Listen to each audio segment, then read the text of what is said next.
आज ये सर का ताज लोगों को दिख रहा है, मिसेस इंडिया का टैग दिख रहा है, इसके पीछे का बहुत बड़ा स्ट्रगल है। और वो बोलते हैं ना, उगते हुए सूरज को सब लोग सलाम करते हैं। तो बस वही वाली मेरे साथ वो चीजें चल रही है। सो ये मेरा एक बहुत बड़ा स्ट्रगल इसके पीछे रहा है। आपका वर्स्ट केस आपकी लाइफ में आपको स्ट्रांग बनाता है। अगर आपको आपका वर्स्ट पता है कि जो मैं करने जा रही हूँ इसका वर्स्ट क्या हो सकता है, अगर मैं उसके लिए पहले से प्रिपेयर हूँ, मेंटली प्रिपेयर हूँ, तो मुझे कोई भी चीज हरा नहीं सकती। मुझे कोई भी चीज तोड़ नहीं सकती थी। आई विल बी अनस्टॉपेबल। तो जो भी प्लेटफॉर्म आएगा I will be exploring, but the primary goal, the primary purpose of my life will remain same, that is the yoga and meditation. Beauty के जो सर्टेन स्टैंडर्ड्स हैं, कभी कभी उनको अचीव करने के लिए सर्जरी, बोटॉक्स, फिलर्स, इस तरह की चीजें बहुत आम हो गई हैं आज की दुनिया में। आप इसे कैसे देखती हैं? अगर वो सेक्स एजुकेशन प्रॉपर वे में जाएगी, तब जैसे आज हम मैथ्स को पढ़ते हैं, साइंस को पढ़ते हैं, हिंदी पढ़ते हैं, तब वो सेक्स एजुकेशन को भी एज अ सब्जेक्ट लिया जाएगा और उससे चीजों को, मतलब आपका विजडम, आपका नॉलेज बढ़ रहा है।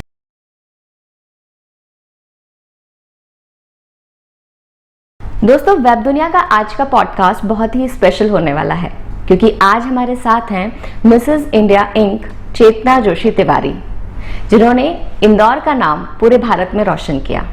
चेतना जोशी तिवारी की बहुत सारी खूबियां हैं जो आज चर्चा के दौरान हम उनसे जानेंगे और बहुत सारे मुद्दों पर उनसे बात करेंगे और उनका नजरिया जानने की कोशिश करेंगे। चेतना, बहुत बहुत स्वागत है। Thank you so much ma'am, thank you for having me here.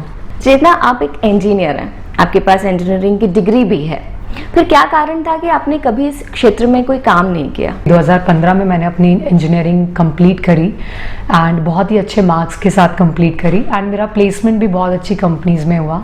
But unfortunately बहुत सारे कारण थे जिसकी वजह से मैं नहीं जा पाई। पर जो सबसे बड़ा कारण रहा वो ये रहा कि 2012 के अराउंड दिल्ली निर्भया केस हुआ था और वो केस ने पूरे हिंदुस्तान को, पूरे भारत को हिला दिया था। मेरी फैमिली, क्योंकि मैं एक जॉइंट फैमिली में रहती हूँ और मेरी जॉइंट फैमिली एक ब्राह्मण ऑर्थोडॉक्स फैमिली, जहाँ पे हर चीज़ के लिए बड़ा ही रिस्ट्रिक्शन है, क्योंकि उन लोगों का नज़रिया या सोच थोड़ी डिफरेंट है।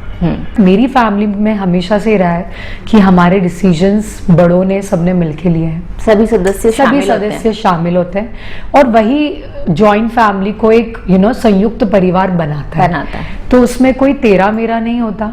एंड उस टाइम पे जो उनका थॉट था वो थॉट बहुत सही था, पर सोचने का तरीका जो था वो थोड़ा सा लिमिटेड था, क्योंकि अगर हम डर गए और हमने इस चक्कर में बच्चों को बढ़ने नहीं दिया तो उसका करियर खराब हो सकता है। उस लेवल पे कोई नहीं सोचता, बट वो जितना क्या चीज़ गलत हो सकती दिमाग में हमारे जब वही चले तो हम पॉजिटिव एस्पेक्ट को नहीं सोच पाते। तो मेरे साथ यही हुआ कि उस केस ने मेरी लाइफ में काफ़ी एक इम्पैक्ट दिया और मेरे पास प्लेसमेंट था, बहुत अच्छी डिग्री थी, बहुत अच्छे मार्क्स थे, सब कुछ था, बट मैं आगे उसको कंटिन्यू नहीं कर पाई क्योंकि मुझे जाने से बाहर रोक दिया गया। ये केस की वजह से शायद कुछ और लाइफ में लिखा था, तो मुझे जाने को नहीं मिला एंड उस बात का मुझे बहुत ज़्यादा दुख हुआ। तो I was in some kind of anxiety and little bit of depression. बातचीत की शुरुआत में आपने निर्भया केस का नाम लिया, हम लोग भूल नहीं सकते उस वाक्य को। हाल ही में उज्जैन में फिर से एक ऐसा ही मामला सामने आया है जहां 14 साल की बच्ची के साथ में ऐसी अपराध हुआ है। क्या कारण लगता है आपको कि इतने समय में भी हम इस समाज को महिलाओं के लिए सुरक्षित नहीं बना पाए? क्योंकि जैसे आप कहते हैं कि आपका सपना था आत्मनिर्भर होना, इंडिपेंडेंट होना, और ये एक चीज, एक घटना जो दिल्ली में घटी थी, उसने यहाँ प्रभाव डाला। बिल्कुल राइट। तो जो लगातार ऐसी घटनाएं घट रही हैं, आई एम वेरी श्योर घर में जो भी बच्चे हैं उनके माँ बाप सहम जाते हैं। तो क्या कारण है कि हम महिलाओं के लिए समाज को सुरक्षित नहीं बना पा रहे हैं? देखिए, ये जो घटना हुई है उज्जैन की, इसने मुझे भी हिला के रख दिया। जहाँ पर हम वुमेन एम्पावरमेंट की बात कर रहे हैं, एक जगह बहुत सारी ऐसी चीज़ें कर रहे हैं जहाँ पे महिला सशक्तिकरण की बात हो रही है, वहीं दूसरी तरफ इस तरह की घटनाएं हो रही है, तो डेफिनेटली जो एक मोटिवेशन आता है या एक हिम्मत आती है वो एक बार के लिए तो डाउन हो जाती है। और ये मुझे देख के बहुत बुरा लगता है, क्योंकि ये घटना जिसके साथ घटी है उसके साथ तो बहुत ज़्यादा बुरा हुआ है, पर इस तरह की घटनाएं उन सभी महिलाओं के करियर पे, उनकी इच्छाओं पे, उनके अस्तित्व पे एक फुल स्टॉप लगा सकता है। आज के टाइम पे education plays a very important role, but education means that जो घर में भी हो, जो बाहर भी हो, आपके स्कूल में भी हो, या आपका जो सर्कल है, आपका पूरा एनवायरनमेंट आपको हर मोमेंट पे टीच कर रहा हो। मैं एक योगा फील्ड से बिलोंग करती हूँ और मैं एनर्जीज को समझती हूँ, मैं ऊर्जा को समझती हूँ। जब इस तरीके के अपराध होते हैं तो ऐसे लोगों की एनर्जी जो है वो डिस्टर्ब होती है, जिसे हम मूलाधार चक्र बोलते हैं, सबसे नीचे वाला चक्र। उसके बाद स्वादिष्ठान चक्र आता है। तो ये जब एनर्जीज इन लोगों की, कोई भी पर्सन है, इट इज नॉट नेसेसरी कि वो पर्सन पुअर हो या वो रिच हो या वो सोसाइटी के इस सेक्शन से बिलोंग करता हो, क्योंकि एनर्जी का डिस्टरबेंस है, आपको वो एनर्जी को चैनलाइज करते नहीं आ रहा है, तो वो आपको हमेशा क्राइम में कन्वर्ट कर सकती है, गलत रास्ते पे ले जा सकती है। मैं डेफिनेटली उन सभी लोगों के अगेंस्ट हूँ जो ऐसा क्राइम कंडक्ट कर रहे हैं, पर क्या हमने कभी ये सोचने की कोशिश करी कि वो, अगर उसके दिमाग में, उसके जहन में इस तरह के थॉट्स भी आ रहे, कृत्य करना तो बहुत दूर की बात है, अगर ऐसे विचार भी आ रहे तो उसके पीछे का कारण क्या है? अगर उस कारण को उस टाइम पे उसी वक्त टैप कर लिया जाए और उसके ऊपर काम कर लिया जाए तो ये थॉट एक्शन में कन्वर्ट होने के पहले ही खत्म हो जाएगा। पर इसकी जो एजुकेशन है, जो आप बात कर रहे हैं, 7 चक्रों की बात कर रहे हैं, ये जो स्पिरिचुअल एंगल है, इस तक तो हर व्यक्ति बहुत, जो खुद रिसर्चर है या खुद अपने ऊपर मेहनत करता है, जो अपनी यात्रा और अनुभव में विश्वास करता है, वो इस पे काम करता है। पर जो भारत का एक एजुकेशन सिस्टम है जिसमें कई बार सेक्स एजुकेशन की बात होती है, विचार होता है, क्या आपको लगता है वो कुछ काम कर सकता है यहाँ पे? देखिए, सेक्स एजुकेशन बहुत ज़्यादा हद तक काम करता है, बट अगेन इट डिपेंड्स कि आपकी इनर पर्सनालिटी क्या है। So even if you are providing the sex education, हमें एक प्रॉपर फॉर्मेट में उसको डिलीवर करने की ज़रूरत है, ऐसा मेरा मानना है। सो दैट अगर वो सेक्स एजुकेशन प्रॉपर वे में जाएगी, तब जैसे आज हम मैथ्स को पढ़ते हैं, साइंस को पढ़ते हैं, हिंदी पढ़ते हैं, तब वो सेक्स एजुकेशन को भी एज अ सब्जेक्ट लिया जाएगा और उससे चीज़ों को, मतलब आपका विजडम, आपका नॉलेज बढ़ रहा है। मैं डेफिनेटली इसके फेवर में हूँ, बट कितना, कब, कैसे बताना है, उस पर काम करना बहुत ज़रूरी है और उसके लिए एक्सपर्ट्स की ज़रूरत डेफिनेटली लगेगी। चेता, आपने बात की डिप्रेशन की, क्योंकि हम देखते हैं कई सारे कलाकार, स्ट्रगलिंग कलाकार, जो ग्लैमर की दुनिया के लिए जाते हैं, लेकिन कई बार वहां सामंजस्य नहीं बिठा पाते और उस दुनिया में वो मेहनत करके या स्ट्रगल करके घबराने लगते हैं और उस वजह से डिप्रेशन का शिकार होते हैं। और कई बार हम आत्महत्या जैसी खबरें भी सुनते हैं। आज तो आप मिसेस इंडिया बन गई हैं, लेकिन इसके पहले आपने बहुत सारे बैक टू बैक फेल्यूर्स भी देखे, जैसा आपने खुद कहा। तो उस समय में किस चीज ने आपकी मदद की? ये आपने बहुत सही बात कही कि बैक टू बैक फेलियर्स आते हैं, लोग संभाल नहीं पाते हैं। मेरा ये मानना है कि आपको हमेशा एक चीज, कोई भी लाइफ में कोई भी आप काम करो, आपके दिमाग में एक चीज तय होनी चाहिए कि मैं जितना प्रिपेयर हूँ अपना 100% देके उस सक्सेस को पाने के लिए, आपको उतना ही प्रिपेयर होना पड़ेगा वर्स्ट केस के लिए। आपका वर्स्ट केस आपकी लाइफ में आपको स्ट्रॉन्ग बनाता है। अगर आपको आपका वर्स्ट पता है कि इस जो मैं करने जा रही हूँ इसका वर्स्ट क्या हो सकता है, अगर मैं उसके लिए पहले से प्रिपेयर हूँ, मेंटली प्रिपेयर हूँ, तो मुझे कोई भी चीज हरा नहीं सकती। मुझे कोई भी चीज तोड़ नहीं सकती थी। आई विल बी अनस्टॉपेबल, बिकॉज मुझे पता है कि मैंने अपना 100% दिया। अब अगर वो मेरे फेवर का नहीं था तो I was prepare for the worst case, मैं अपनी लाइफ में तुरंत मूव ऑन कर जाऊंगी। पर अगर यही वर्स्ट फेस हम लाइफ में अगर नहीं लेके चले तो हम डिप्रेशन में जाते हैं। आपको ये समझना होगा कि मैं अपने कैलिबर से बेस्ट कर रही हूं, अगर इसके बाद मेरा फेलियर हो रहा है, I will work harder, but मैं डिप्रेशन में नहीं जाऊंगी। आज तो आप मिसेस इंडिया हैं, लोग आपको देखते हैं, एक सफल लड़की के रूप में देख रहे हैं, लेकिन इसके पीछे की ऐसी कौन सी कहानी थी जहां पर, जो हम नहीं जानते, सिर्फ आप जानती हैं, उसके बारे में कुछ थोड़ा बताइए। गरिमा मैम, आपने बहुत अच्छी बात बोली, क्योंकि आज ये सर का ताज लोगों को दिख रहा है, मिसेस इंडिया का टैग दिख रहा है, इसके पीछे का बहुत बड़ा स्ट्रगल है। और वो बोलते हैं ना, उगते हुए सूरज को सब लोग सलाम करते हैं। तो बस वही वाली मेरे साथ वो चीज़ें चल रही है। सो ये मेरा एक बहुत बड़ा स्ट्रगल इसके पीछे रहा है। मेरा, क्योंकि I belong to a very orthodox family, तो ऑर्थोडॉक्स फैमिली में हर चीज़ पे क्या होता है ना कि आपको पॉजिटिव चीज को ज्यादा नहीं सोचा जाता है, उसके नेगेटिव आउटकम्स क्या हो सकते हैं उसको देख के सब लोग डर जाते हैं। समाज क्या सोचेगा, ये क्या होगा, वो क्या होगा, एंड देन फिर आप इतना डर जाते हो कि वो डर के साथ आप जीने लगते हो। और मैं भी इसी डर के साथ मतलब बड़ी हुई हूँ।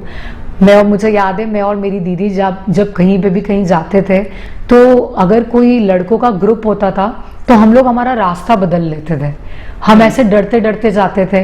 कोचिंग में गए हैं या कहीं पे भी गए तो अगर कोई खड़ा है तो हम लोग वेट करेंगे कि कोई पास हो जाए, उसके देन वी विल क्रॉस। तो that kind of a stress and fear was there कि ये गलत है, लड़कों से बात करना गलत है।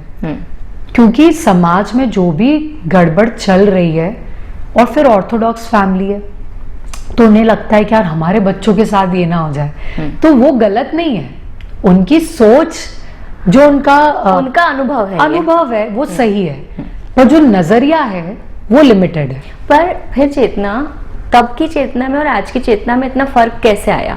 बहुत अच्छा क्वेश्चन है। क्योंकि देखिए, अगर आप खुद के पोटेंशियल को जब तक नहीं जानेंगे, जब तक आप खुद के लिए आवाज नहीं उठाएंगे, तब तक आप एक हिस्ट्री मेकर नहीं बन सकते।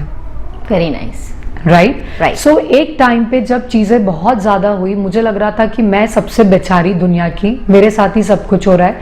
बट जब आज मैं वो वाली चेतना को देखती हूँ तो मुझे मेरे सारे स्ट्रगल्स के लिए मैं इतनी ग्रेटफुल हूँ। वो सारे लोग जिन्होंने मेरी लाइफ में कहीं ना कहीं directly, indirectly, knowingly, unknowingly problems create करी, मैं ग्रेटफुल हूँ। क्योंकि उन सब फेलियर्स और स्ट्रगल्स की वजह से आज ये चेतना बनी है। इंजीनियरिंग के बाद में आप आगे नहीं बढ़ पाई थी, तो आपने योग को अपनाया और बीच में आपने सुदर्शन क्रिया का भी जिक्र किया। थोड़ा सा आप हमें इसके बारे में समझाइए। इंजीनियरिंग कंप्लीट करने के बाद जब मैं जॉब नहीं करने जा पाई तो वो चीज ने मुझे बड़ा डिप्रेशन में डाल दिया। क्योंकि मेरे साथ वाले जो थे वो सब लोग जॉब लग चुकी थी, they were enjoying their new life and everything. वहां पे मैं बहुत ज्यादा सहमी सी और अपने आप को बंद कर लिया, क्योंकि पीपल वर आस्किंग क्वेश्चंस कि तुम क्या कर रही हो, और आपको खुद को भी सेल्फ डाउट हो रहा है कि यार इतना सब कुछ करने के बाद आप कुछ नहीं कर पा रहे हो। Then I went into anxiety depression zone, जहां पे मैंने लिटरली सब कुछ करना बंद कर दिया। आई वाज यूज्ड टू मैं बता रही हूँ बहुत ओपनली ये चीज, कि मैं एक रूम में रहती थी, आइसोलेट हो गई थी और मुझे किसी से भी बात करना पसंद नहीं था, और मेरा गुस्सा, मेरा इरिटेशन लेवल बहुत आगे बढ़ चुका था, and things were like completely going against me. उस टाइम पे मैंने 2013 में सुदर्शन क्रिया आर्ट ऑफ लिविंग का कोर्स किया था। पढ़ाई के चक्कर में मैं उसकी प्रैक्टिसेस कंटिन्यू नहीं कर पाई थी, बट जब ये पीरियड मेरी लाइफ में आया, देन सडनली मैंने इन सारी प्रैक्टिसेस को स्टार्ट कर दिया वापस से करना। Then I got this calling कि फिर मुझे धीरे धीरे अच्छा लगने लगा। मुझे लगा कि there is something which is shifting inside me, कुछ तो है जो अंदर शिफ्ट हो रहा है। सब कुछ ब्लैंक चल रहा था, बट उस ब्लैंक में भी कुछ तो सेंसेशन था जो मुझे ये बता रहा था कि there is something which is shifting. तो उसने मुझे बहुत हेल्प करी, and that is a very very powerful breathing technique, Sudarshan क्रिया।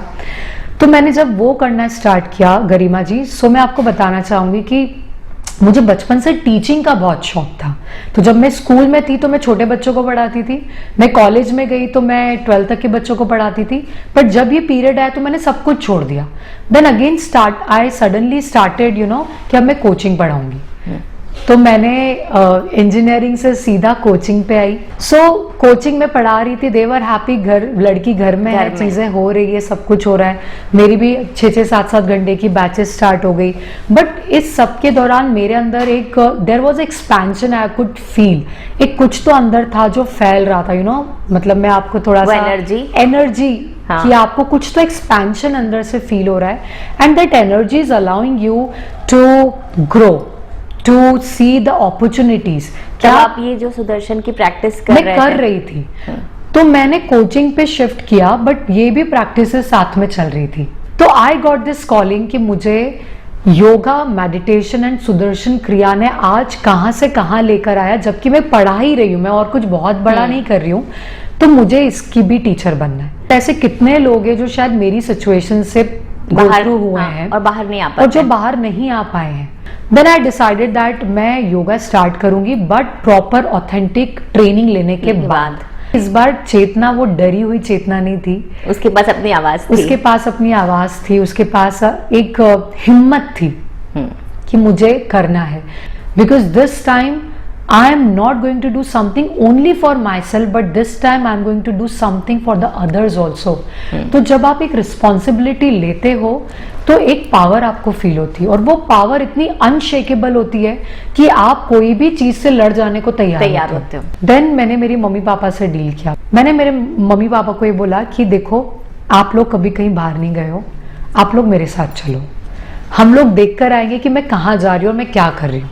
अगर आपको लगता है कि जो जगह है वो सही है, it is safe, everything is good and security है, सेफ्टी है, सब कुछ है, देन ओनली मैं वहां पे रजिस्ट्रेशन कराऊंगी, otherwise I will come back with you. Okay, उनको अपने साथ कर लिया, सब अपने साथ कर लिया। जितना इजीली मैं भी आपको बोल रही हूँ, उसके लिए भी मुझे महीनों लग गए। हाँ। और फिर फाइनली आई डिसाइडेड, पहली बार ऐसा था जब मैंने अपनी खुद की टिकट्स करी, मैंने अपने मम्मी पापा की टिकट्स करी, और मेरे को ये था कि मेरे पापा बहुत ज़्यादा वर्कहॉलिक है, is a very simple person, but वो कभी भी लाइफ में कहीं बहुत ज़्यादा घूमने गए नहीं। तो मेरे लिए वो भी बहुत बड़ी खुशी की बात थी कि चलो अगर मैं नहीं भी जा पाई, फॉर एग्जाम्पल वर्स्ट केस, तो ये होगा कि मैं अपने मम्मी पापा को कम से कम बाहर तो लेके गई। तो I was very happy and वो लोग आए, उन्होंने पूरी शाला देखी, योगशाला जहाँ पे मैं रहने वाली थी, जहाँ मेरा कोर्स होने वाला था, and they were very much satisfied with the environment and everything. उनको लिटरली ये लगा कि शायद ये तो मतलब जहाँ हम रहते हैं उस सोसाइटी से भी बहुत अच्छा माहौल है। तो जैसे बोलते ना कि आप एक अंदर स्ट्रॉन्ग विल रखो, डिवाइन उसको हेल्प करेंगे। तो मेरे साथ वही हो रहा था गरिमा जी। जब बच्चा सफल हो जाता है, सक्सेसफुल हो जाता है, हर माँ बाप उसे प्यार करते हैं। बच्चा फेल होता है तब भी उसे माँ बाप की जरूरत होती है। आप देखिएगा, टीनेज एक ऐसा दौर होता है जब सबसे ज्यादा बच्चे विद्रोह करते हैं, रिबेल करते हैं, और उस समय उनमें बहुत गुंजाइश होती है कि वो अगर माँ बाप साथ न दें, बिल्कुल, तो गलत रास्ते पे जाते हैं। देखिए, सबसे पहली चीज माँ बाप का विश्वास अपने बच्चों पे, और जब वो विश्वास बच्चों पे होता है तो वो बच्चा रिफ्लेक्ट बैक करता है। पर अगर माँ बाप कंटिन्यूसली समाज को सुन के अपने बच्चे पे क्वेश्चन उठाएंगे, तो एक टाइम ऐसा आएगा जब बच्चे के दिमाग में ये बात आएगी कि यार मैं कुछ नहीं करता हूं तब भी मुझे सुनना पड़ रहा है, तो इससे अच्छा तो मैं कर लूं, कम से कम मन में ये नहीं रहेगा कि मैंने नहीं किया और इसलिए मुझे सुने।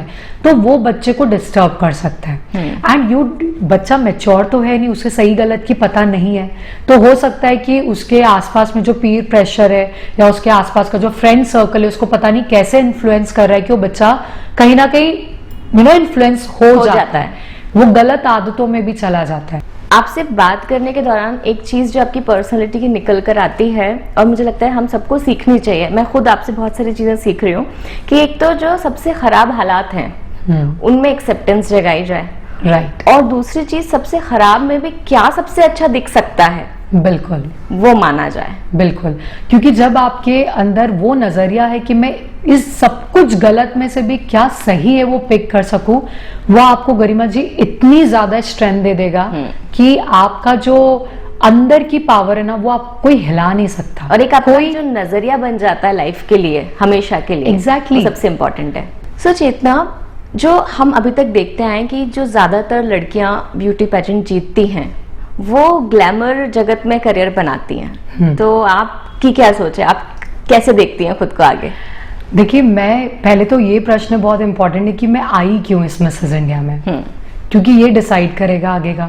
तो मैं क्योंकि योगा फील्ड से बिलोंग करती हूँ और मेरा होल एंड सोल पर्पस है कि holistic health development through yoga and meditation मुझे लोगों तक पहुंचाना है, तो इसलिए मैं मिसेस इंडिया में आई।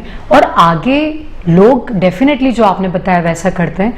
मैं ये नहीं बोलूंगी कि मैं चीजों को एक्सप्लोर नहीं करूंगी, because I have always been एक explorer, right, learner and explorer.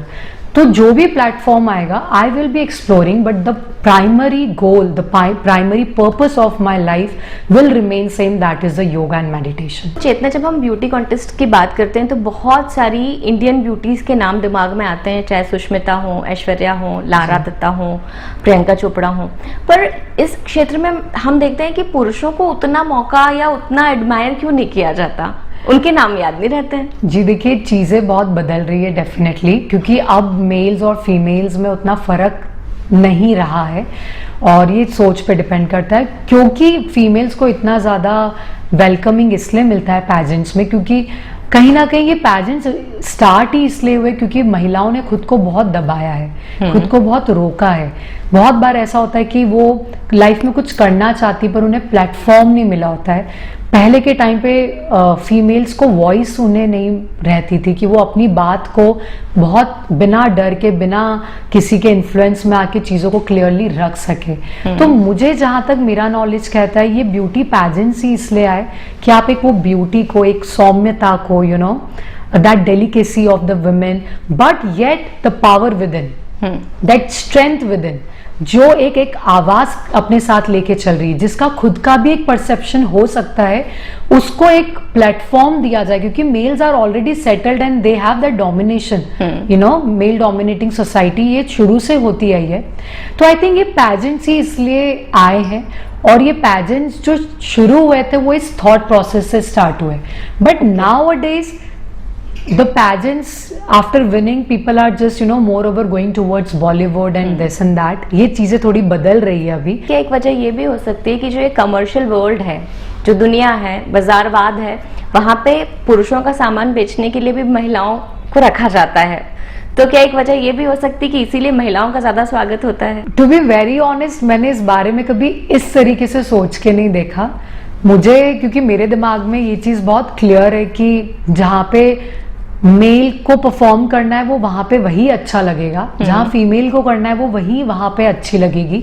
पर मैंने कभी ये नहीं सोचा, जैसे आप क्वेश्चन आपने रखा, एक फिल्म आई थी ना लाल सिंह चड्ढा, उसमें हम देखते हैं रूपा बनियान, तो रूपा नाम इसलिए दिया जाता है, पुरुष की बनियान है पर नाम रूपा इसलिए क्योंकि पुरुष को महिला आकर्षित करती है। देखिए, ये तो ट्रेंड बन जाते हैं और फिर वो चलते रहते हैं, बट मुझे, अगर आप मुझसे पूछेंगे तो जो मेरा एक्सपीरियंस है, मुझे लगता है कि मेल एंड फीमेल दोनों इक्वल है, दोनों अपने आप में एक अपनी यूनिक पर्सनालिटी होल्ड करते हैं, एंड दोनों अपने आप में, यू नो, कंप्लीट है। जिम्बाब्वे में एक कॉन्टेस्ट होता है, मिस्टर अगली कॉन्टेस्ट, पता है आपको? अच्छा। हाँ जी।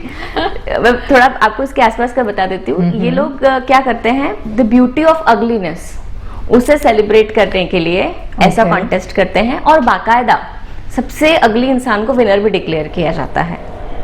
तो ये जो दुनिया है जहाँ पर स्टैंडर्ड्स होते हैं खूबसूरती के अपने हैं, और जो उन सर्टेन स्टैंडर्ड पे खरा नहीं उतरता है उसे हम खूबसूरत नहीं मानते हैं। तो आप क्या सोचती हैं इस बारे में? पहले तो मैं ये सोचती हूँ कि स्टैंडर्ड्स बनाए किसने हैं, क्योंकि जिसने भी बनाए ये उसका परसेप्शन है, and perception can always be differ from person to person.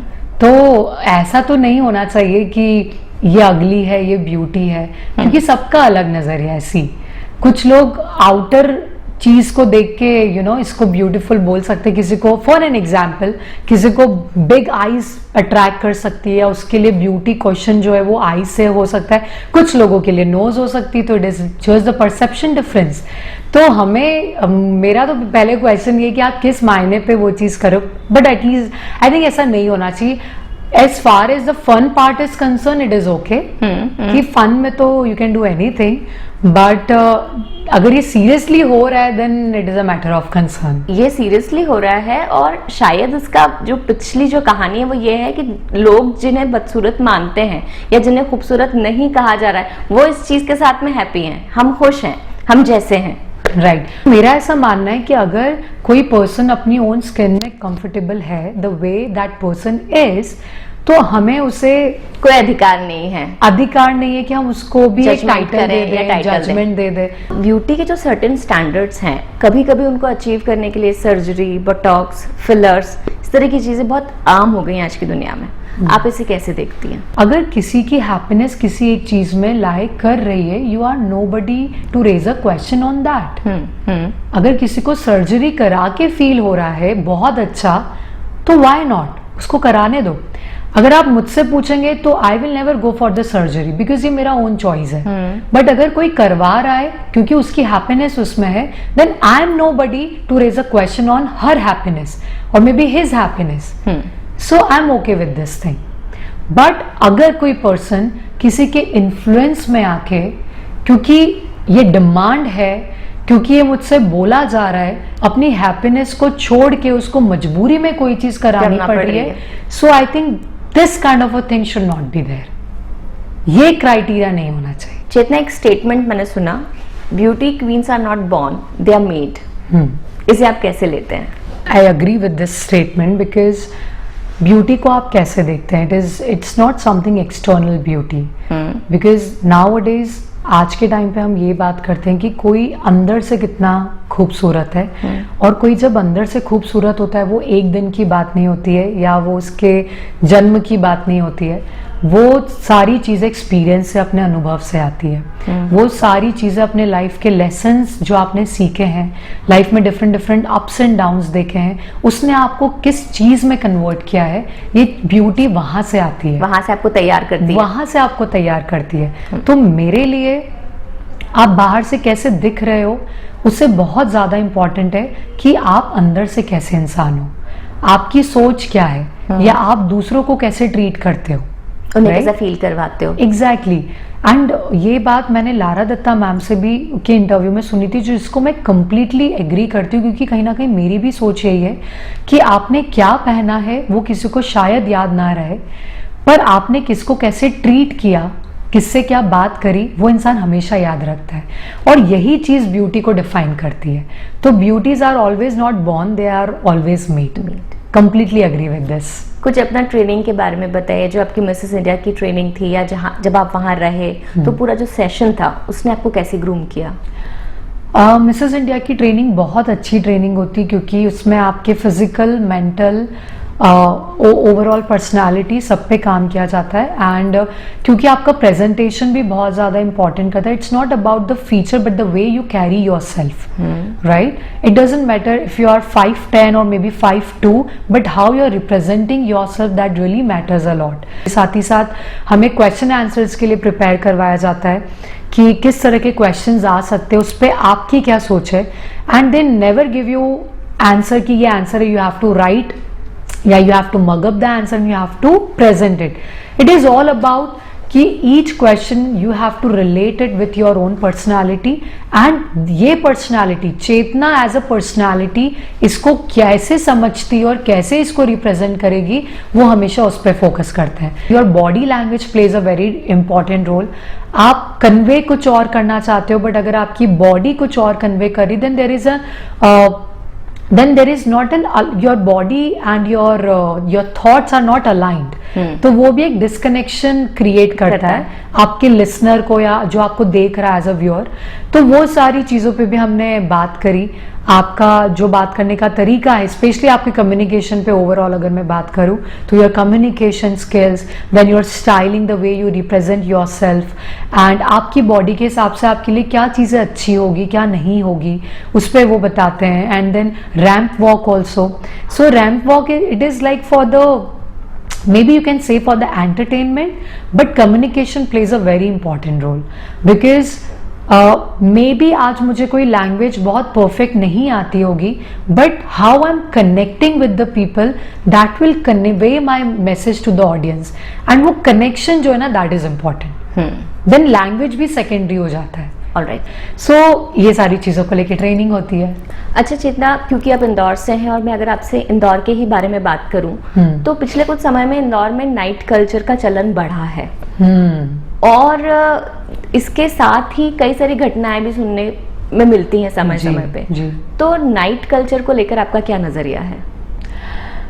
सबसे पहले तो मैं ये बोलना चाहूँगी कि नाइट कल्चर में मैं बिलोंग नहीं करती हूँ, बिकॉज योगा में होने की वजह से मैं बहुत सालों से I am a early person, early morning person.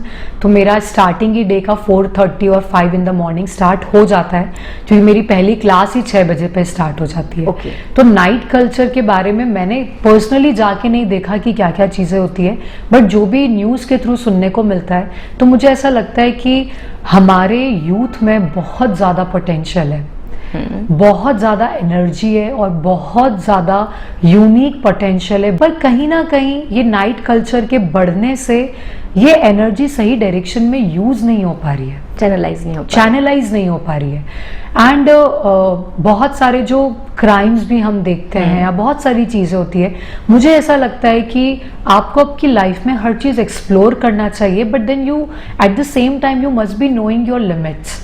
मेरी बॉडी के लिए कितनी चीज़ सही है, क्या चीज़ गलत है, मेरी मेंटल हेल्थ के लिए क्या चीज़ सही है, क्या चीज़ गलत है, जिस सोसाइटी से मैं बिलोंग करती हूँ या करता हूँ वहाँ उस चीज़ को देखते हुए भी मेरे लिए कितनी चीज़ सही है, क्या गलत है, वो सारी चीज़ आपको पता होना चाहिए। तो आई थिंक आप अपनी लिमिट्स कभी क्रॉस नहीं करोगे एंड उसकी वजह से आप अपनी एनर्जी को, अपने टैलेंट को सही डायरेक्शन में आप लगा पाओगे। बट गरिमा जी, मेरा पर्सनली मानना है कि आपका जो दिल करे वो आप करके देखो, बट क्योंकि कोई और कर रहा है इसलिए मुझे करना है, वो चीज कभी नहीं होनी चाहिए। वो आपको हमेशा डिग्रेड करेगी।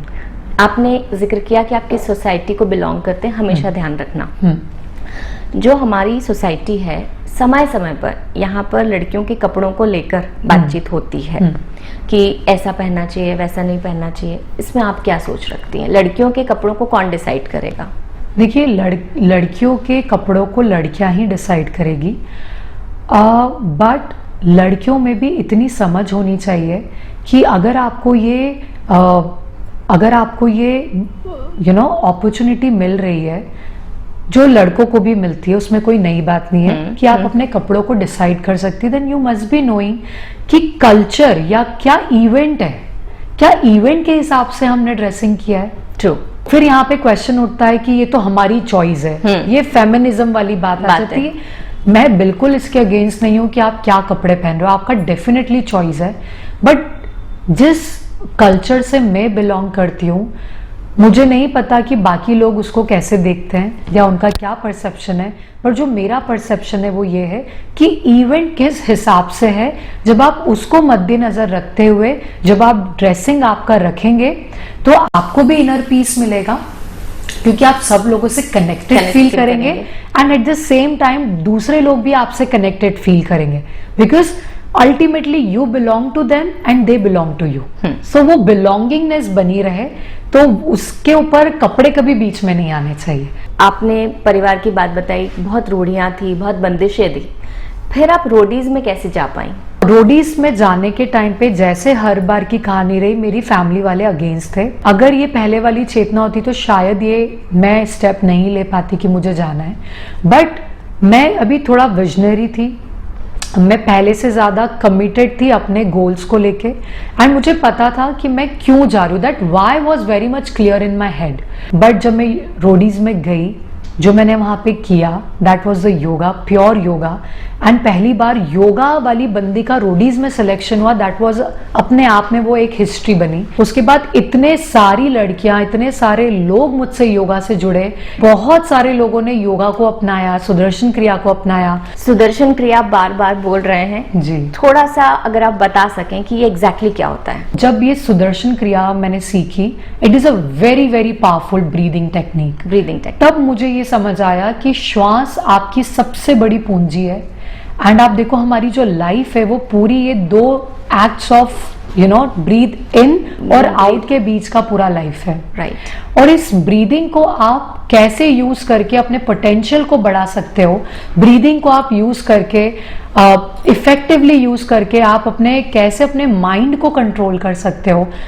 तो मैंने जब ये सुदर्शन क्रिया के बेनिफिट्स अपनी लाइफ में खुद पर्सनली फील करे, और उसकी वजह से मेरी लाइफ में इतना ड्रास्टिक चेंज आया कि शायद मैं वर्ड्स के थ्रू पूरा सब कुछ एक्सप्लेन एज इट इज कर भी ना पाऊं। मैं हमेशा से चाहती हूँ कि जो मेरी सक्सेस में मेरा जिसने भी साथ दिया, चाहे वो कोई पर्सन हो, चाहे वो कोई प्रोसेस हो, तो मैं always wanted to share with the people. जो मेरा पर्पस है वो धीरे धीरे सेटिस्फाई हो रहा है।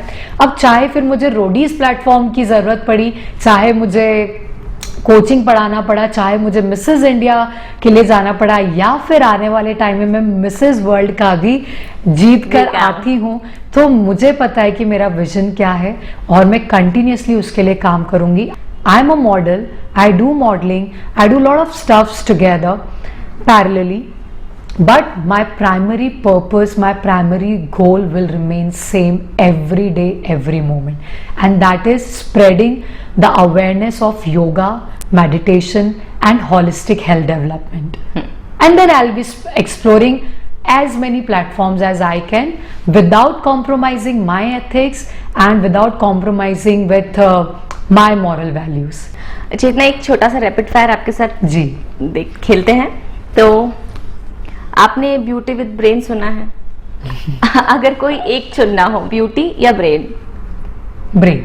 ओके। घर से निकलने से पहले क्या चीज लेना कभी नहीं भूलती हैं? मोबाइल। ओके। विद मेकअप और without makeup? Always without makeup, but nowadays I have to carry the makeup. Okay. अच्छा, घर का खाना या फास्ट फूड? घर का खाना, always. जिम या योग? Always yoga. आप जिम नहीं करती है? See, I'm not against the gym, but at the same time, मुझे योगा में जो कंटेनमेंट फील होता है वो किसी और चीज में नहीं होता, तो योगा। चेतना, आज वेब दुनिया पॉडकास्ट में आप हमारे साथ जुड़ी, हमसे बहुत सारी बातें की, हमने आपसे बहुत कुछ सीखा। आने वाले समय के लिए हम आपको बहुत सारी बधाइयाँ देते हैं, शुभकामना देते हैं। Thank you so much. Thank you so much Garima ji, मुझे बहुत अच्छा लगा आपके यहाँ आके, और मैं चाहूँगी कि जितने भी लोग मुझे आज सुन रहे हैं वो मेरी जर्नी से को कॉपी करने की कोशिश ना करें, पर जो भी उनको जो भी चीज़ इंस्पायर करे वो उसको अपनी लाइफ में इम्प्लीमेंट करें, पर अपनी जर्नी एक यूनिक जर्नी खुद बनाए। इस जवाब के लिए मैं ये करना चाहती हूँ। Thank you so much. Thank you.